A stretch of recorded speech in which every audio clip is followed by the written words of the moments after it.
Hello, and welcome to this episode of 5-Minute Mixing Tips. Today we're going to be talking about de-essing the lead vocals. As usual, I'll be using FL Studio, however, the tricks and concepts that we're going to be covering are applicable to pretty much every DAW that's out there. So for starters, I'm going to play you our unaffected vocal track here. I am going to leave on the equalizer and the compression that I've used because we're only going to talk about the de-essing stage. Said a good defense is your best offensive. Steer clear of the traps, navigate the trenches, not to mention... We're getting a lot of S and T sounds, which are really harsh and piercing, and they can cut through a mix and really make the listener not want to hear anything that you've got going on when you play your song for them. There's a few different ways you can take care of that sound. Sometimes you can treat it with an equalizer. I'll just show you real quick how we could do that. I'm going to load up the Fruity Parametric EQ2. I like this one because it's a graphic equalizer. It allows us to see the frequencies that we're hearing. Said a good defense is your best offensive. Steer clear of the traps. And right up in this area here, around maybe 8,000 kilohertz, there's a lot of activity going on. So what you would do is take one of your bands, give it a very tight cue, and try to pull out those frequencies. Let's hear how that sounds while we pull those down. Said a good defense is your best offensive. Steer clear of the traps, navigate the trenches, not to mention it gets real in the field, so bring protection like the type you conceal. That definitely sounds better. It's not as harsh as it was. The only problem is it also takes a lot of the clarity out of the vocal. So what a better option is to go ahead and get a de-esser plugin. I used to use one called Spitfish. That was an excellent plugin, but it wasn't available when I switched over to a 64-bit system, which is actually about the same time I got a hold of this de-esser from T-Rax and IK Multimedia.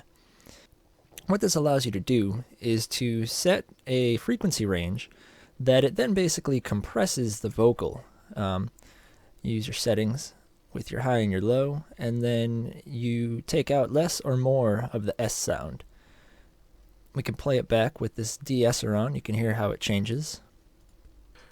Said a good defense is your best offensive. Steer clear of the traps, navigate the trenches, not to mention it gets real in the field, so bring protection like the type you conceal.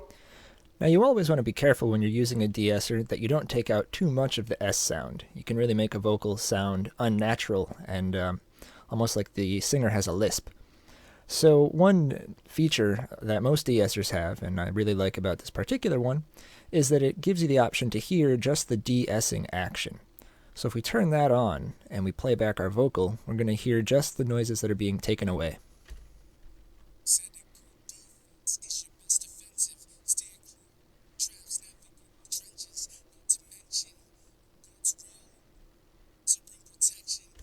We're getting a little bit of spillover of the clarity of the artist's voice, but not too much. We really have got the S sound pretty well isolated.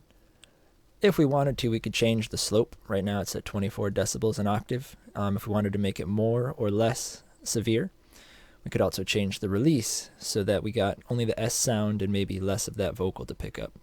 I like the setting that we have here, so just so you can hear how this works out in the mix, I'm going to play this back for you with the de-esser turned off with the rest of the beat, and then I'm going to turn it back on. Said a good defense is your best offensive. Steer clear of the traps, navigate the trenches, not to mention it gets real in the field, so bring protection like the type you conceal. And let's turn that de-esser back on. Said a good defense is your best offensive. Steer clear of the traps, navigate the trenches, not to mention it gets real in the field, so bring protection like the type you conceal. There you have it. Just a real quick and simple tutorial on de-essing your vocals. Takes out that harshness, makes it feel much more smooth. Gonna sound a lot better for your listeners.